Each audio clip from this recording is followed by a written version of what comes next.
¿Filósofo favorito? Humberto Eco. Humberto Eco, muy bien, a mí me gusta. ¿Pedagogo preferido?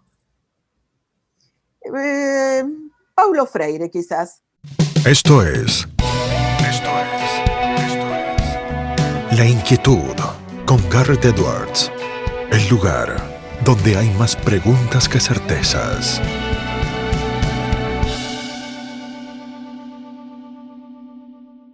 Damos vuelta de página aquí en La Inquietud por CNN Radio Rosario. Tenemos un enorme placer, honor, privilegio. Vamos a sumar a una filósofa, educadora, máster en género. Ha sido supervisora del Ministerio de Educación de la provincia de Santa Fe por doble concurso de oposición y antecedentes, catedrática universitaria, autora de múltiples libros sobre educación y filosofía y además, debo admitir, me comprenden las generales de la ley. Es mi querida madre, Alicia Pintus, está del otro lado, Garrett Edwards por acá, ¿cómo estás?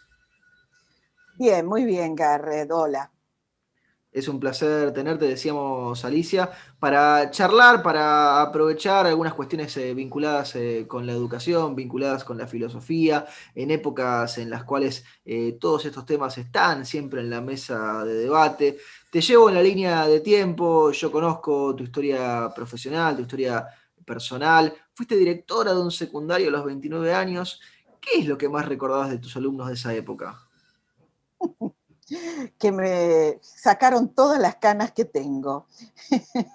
Mucho trabajo, mucho esfuerzo. Trabajar con adolescentes era verdaderamente difícil hace muchos años atrás. Hoy, sin duda, mucho más. Recuerdo un ideal en esa escuela que era un trabajo donde los alumnos pudieran desarrollarse potencialmente en todas sus dimensiones. Es decir, que no solo fuera el aprendizaje y lo intelectual o lo cognitivo, sino también formarse para sus vidas. Así que dialogábamos mucho, trabajábamos mucho para que la disciplina funcionara de una manera de retroalimentación de la posibilidad de elegir y de hacerse responsable y cargo de las decisiones que se tomaban. Así que teníamos un buen diálogo y por lo menos es lo que recuerdan muchos de ellos cuando han tomado contacto pasado el tiempo, que para discutir un problema nos sentábamos y nos tomábamos un té o un café en la oficina y nunca era la sanción por la sanción en sí misma, sino entender qué era lo que había fallado y qué se podía mejorar. Antes de que nos concentremos, Alicia, en la Argentina, en los problemas educativos de la Argentina, en la actualidad, te quiero llevar para otros lados. Has recorrido gran parte del mundo por tus labores profesionales, has estado becada en los Estados Unidos por la Fulbright, en España por el Ministerio de Educación español. ¿Qué diferencias has notado en estos recorridos que has hecho entre los sistemas educativos de fuera y el sistema educativo argentino? Es decir, primero hagamos una cuestión de una comparativa, después sí vengamos ya más al plano de lo nuestro. En general, los problemas por los que atraviesan los distintos países son similares. Lo que no son tan similares son las respuestas que se dan a esos problemas desde los sistemas educativos. Y lo que yo podría decir es el común denominador en las experiencias, por lo menos en las de becas que dan más posibilidad de conocer el trabajo en profundidad, eh, es que los países tienen una vocación de priorizar la educación. Hay una convicción de que el verdadero instrumento privilegiado del progreso humano sigue siendo la educación. Y eso lo piensan los gobiernos y también lo piensan las familias. Entonces, esa diferencia hace a que las respuestas intenten ser la mejor solución para los problemas que se renuevan, que son perennes, ¿no? Yo escuchaba en Estados Unidos las charlas de los profesores en las reuniones de plenarias y eran: los alumnos no saben escribir, no saben analizar, no hacen bien las cuentas, o sea, tenían problemas muy similares a los que planteábamos nosotros, pero las búsquedas de solución y el lugar que se le daba a la educación era esencial. De hecho, las familias muchas veces se mudaban de ciudad y buscando no solo mejor trabajo para ellos, para los padres, sino mejores escuelas para sus hijos. Es decir, que eso hablaba de que realmente la educación era importante. Me quedaba pensando, ¿no?, en eso de que la educación era realmente importante, ¿no? En lo que se parecen los sistemas educativos, en lo que se parecen las problemáticas de los distintos países en ese aspecto. Vos conocés muy bien, me consta, la educación tanto desde la gestión educativa como desde la actividad docente. La conocés también desde el rol de la supervisión, ¿no?, en lo que fue tu paso por el Ministerio de Educación de la provincia de Santa Fe como supervisora titular de educación superior.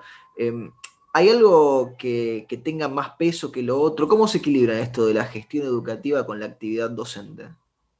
En lo particular, en mi caso, han convivido durante muchos años porque yo accedí a la gestión cuando era muy joven. De hecho, cuando mencionabas lo de la escuela secundaria, yo fui directora por una norma de excepción porque no tenía los 30 años que se necesitaban. Sí tenía la antigüedad y el currículum, pero no tenían la edad que exige la normativa. Así que la gestión fue muy paralela a lo que fue la labor docente en el aula. Creo que uno en todos los ámbitos, ya sea la gestión directiva, la gestión supervisiva, también ejerce un rol que es educador, porque uno como director tiene que hacer de alguna manera de el profesor, si queremos llamarlo así técnicamente, de sus docentes. Debe ser quien pueda encabezar toda la innovación y la creatividad que tenga que llevarse dentro de la escuela en el ámbito pedagógico. Y no es solamente una gestión mucho más amplia, integral, que es administrativa y burocrática y tiene un montón de perfiles y costados. Y en la supervisión también, porque uno piensa en la gestión supervisiva no solamente como alguien que controla, sino que como alguien que alienta, que estimula, que orienta, que asesora a los directivos para fortalecer sus instituciones. Si vos me decís de cada uno de esos lugares que yo he pasado, yo he tenido enormes aprendizajes en lo profesional y creo que van para la vida personal también. Entonces, no hay uno de esos lugares que diga ese rol me gusta más que otro.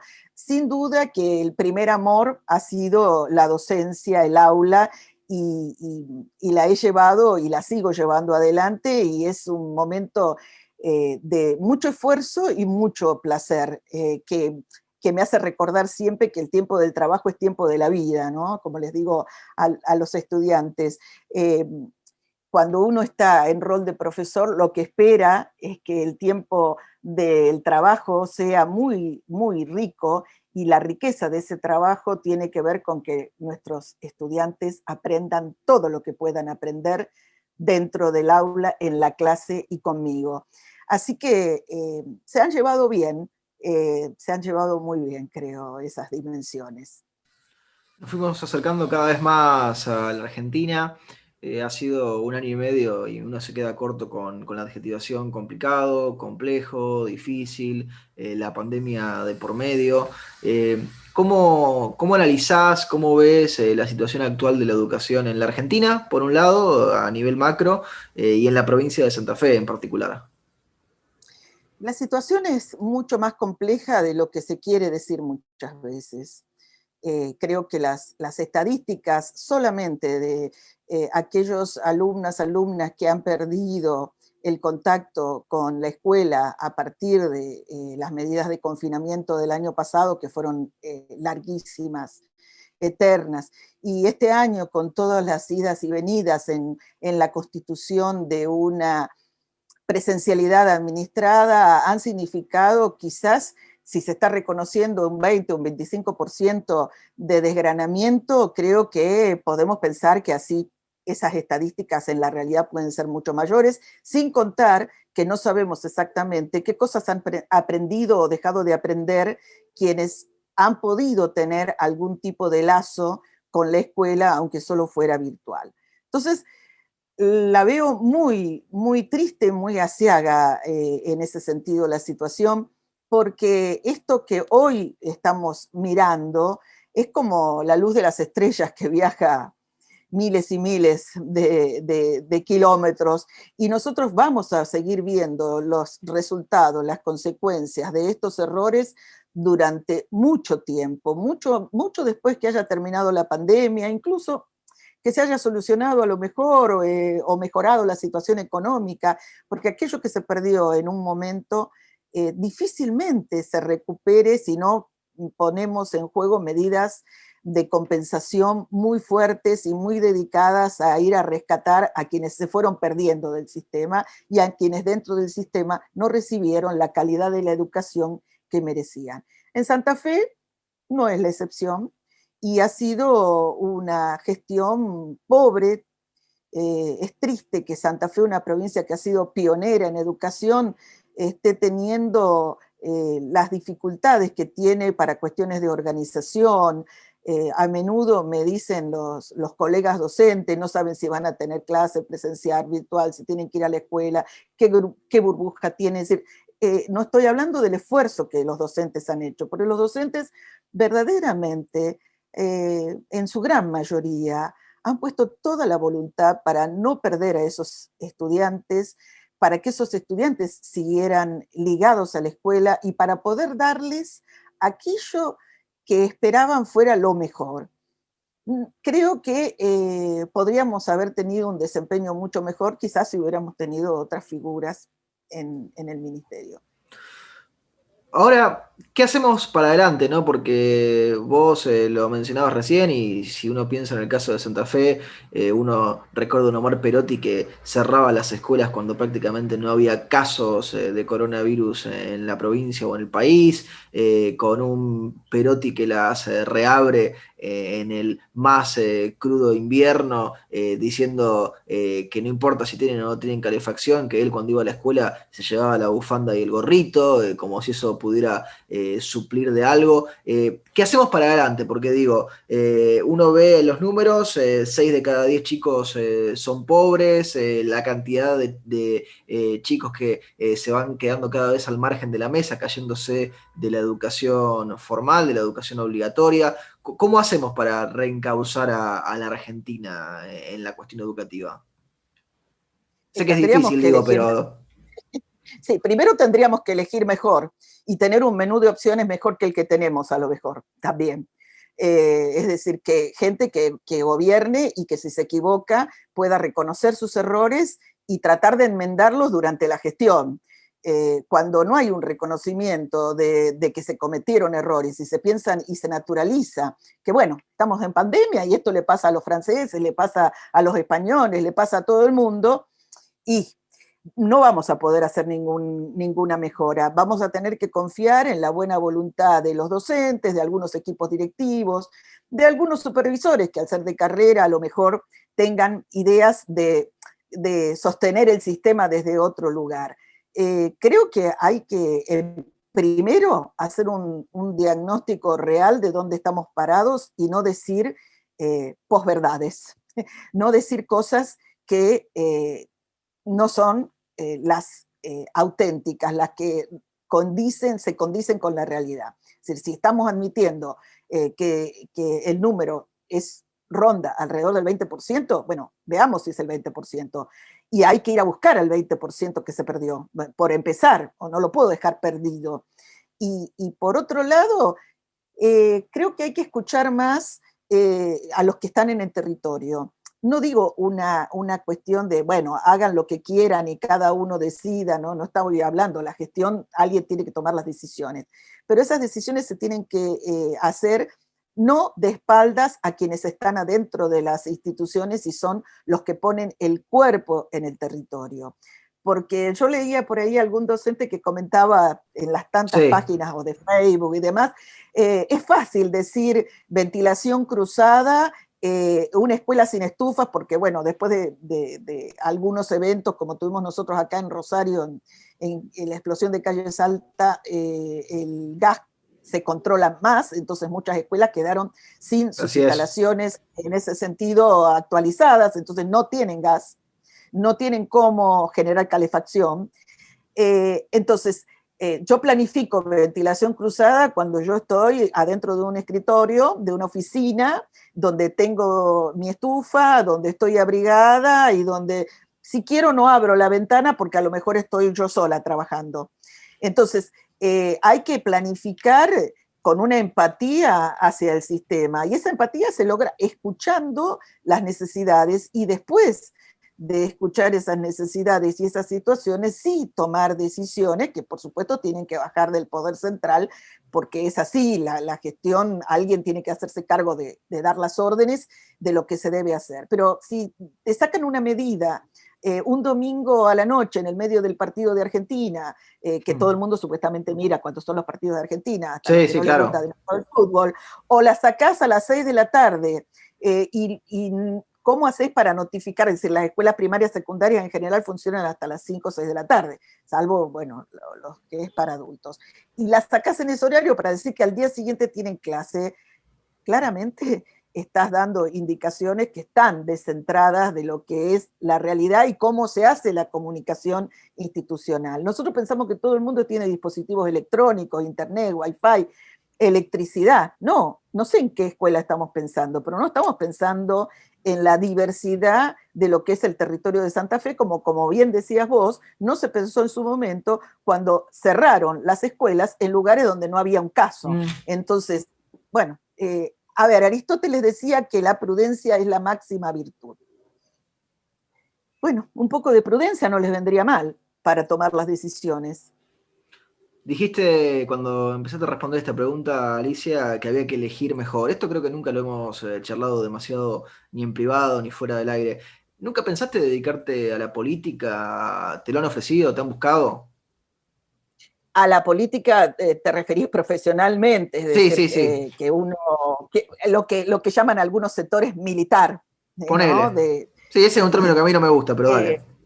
No, a mí tampoco, pero digo, en ese sentido, ser político, porque ser político somos políticos todos, somos animales políticos, como diría Aristóteles, es decir, que de alguna manera la tarea que uno hace en el aula, en la institución, en la supervisión, tiene una mirada que es ideológica y uno lleva adelante no una neutralidad respecto de las acciones, salvo que sea un tarambana y haga una cosa y lo que piensa esté totalmente escindido de lo que hace.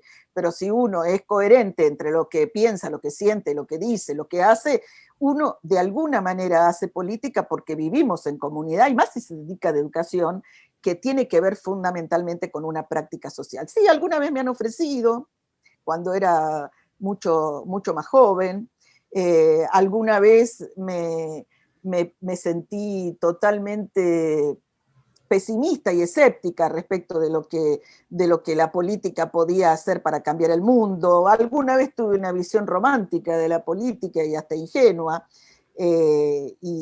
incluso desde la época de la universidad, también, ¿no? Dentro de lo que era la constitución del Centro de Estudiantes en su momento, y cuando se reinstauró la democracia, muchos estuvimos trabajando allí porque volvieran a tener voz los estudiantes que no la tenían, por supuesto.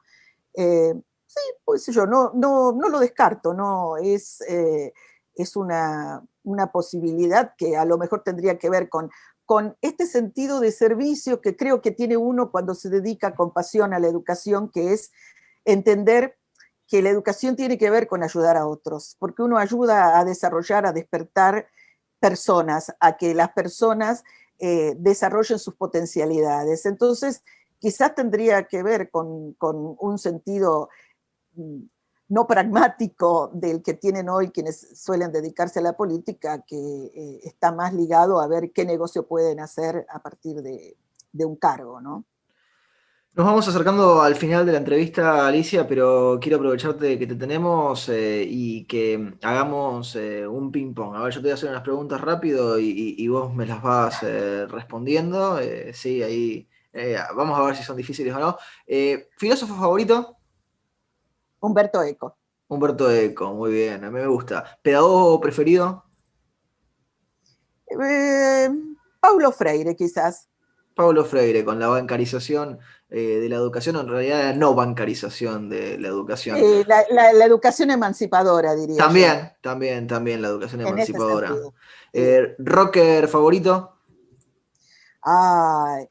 ¿En Argentina o internacional? Y la respuesta la haces vos, así que te toca a vos elegir qué querés responder. Muchos, pero bueno, me quedo con el filósofo místico del rock, con Spinetta. Luis Alberto Spinetta, el flaco Spinetta. ¿Te considerás feminista? Sí, por supuesto. Sos magíster en género, digo, lo contábamos antes, sí, por supuesto. ¿Por qué? Por supuesto. ¿Por qué me considero feminista? Porque siempre he luchado por la igualdad y la equidad de nosotras. Y también en eso incluyo otros géneros y otras minorías que podrían estar relegadas de un poder patriarcal y sexista que ha colonizado el mundo desde mucho tiempo atrás. Y aparte, ¿cómo no ser feminista si mi madre siempre mostró eso y mi padre siempre fue alguien que respetó, valoró y reconoció los derechos de las mujeres? Así que lo viví desde la infancia. Allí no tuve grandes problemas, pero después cuando uno sale al mundo se da cuenta que todos somos iguales, pero los varones han tenido situaciones de privilegio a las que todavía no quieren renunciar. ¿Los valores son enseñables? Sí, son enseñables. A veces enseñamos disvalores, por eso es bueno ponernos de acuerdo para enseñar aquella escala axiológica que nos permita construir una conciencia moral autónoma y, ¿por qué no?, un mundo mejor.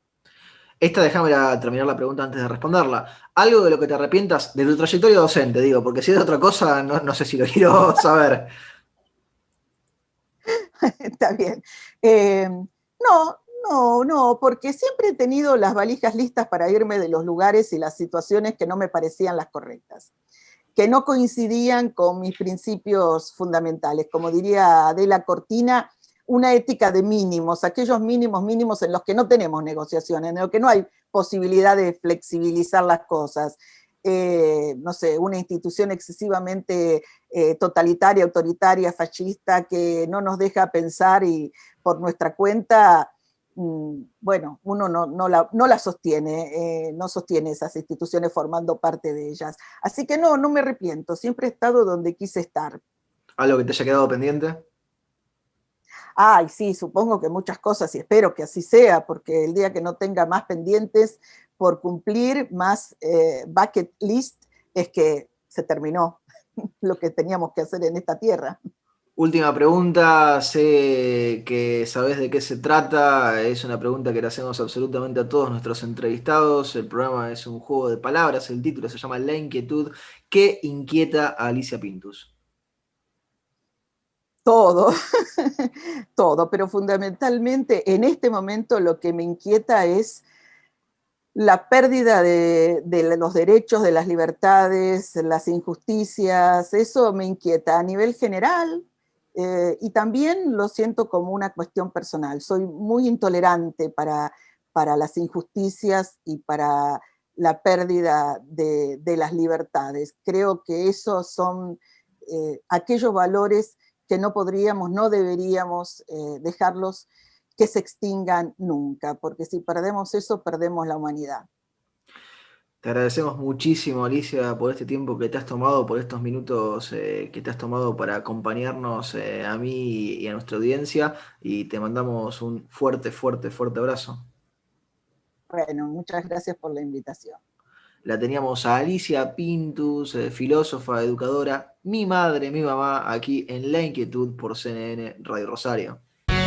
Esto fue La Inquietud con Garrett Edwards. Síguenos en redes sociales y en www.edwards.com.ar.